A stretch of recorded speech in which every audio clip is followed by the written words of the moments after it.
Today on the web, the end of the truce in Sri Lanka between the government and the Tamil rebels worries the nation's bloggers. The freedom of Clara Rojas and Consuelo Gonzalez sparks questions on the Colombian web. And the day's featured stories.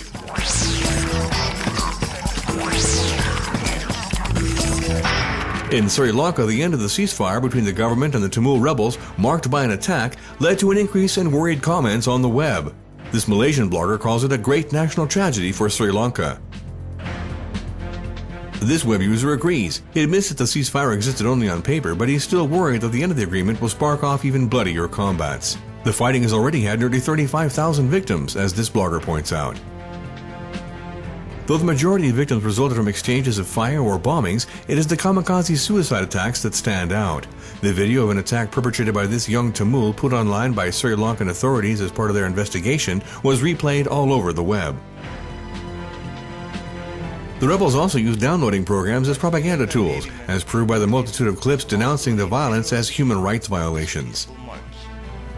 The march went well until The freedom of the FARC hostages in Colombia, Clara Rojas and Consuelo Gonzalez, gave rise to bitter reactions from the Colombian web.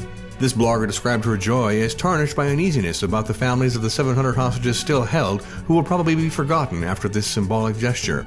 Carlos Casiano turned to the video of the liberation of the two women and pointed to the words of the Venezuelan Minister of the Interior, Ramon Rodriguez, who offered the support of President Hugo Chavez in their fight.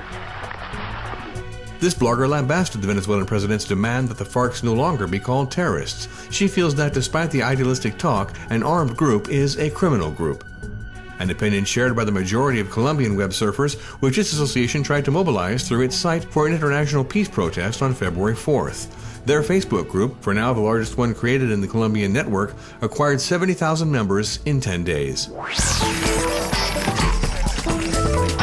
Google Sky just got better. The program, which allows you to look at nearby stars, will now let you actually contemplate the cosmos. It has made available images furnished by observatories of old maps of the sky. Web surfers can also download and listen to podcasts about the stars, galaxies, and the lives of planets. On January 5th, the group Arielle announced their new album will arrive in March. To help fans remain patient, the band opened the site 90nights.com, an experimental video project spread over 90 nights. Each day, a mysterious video extract will be shown until the album comes out. Web users are invited to download the clips and remix them.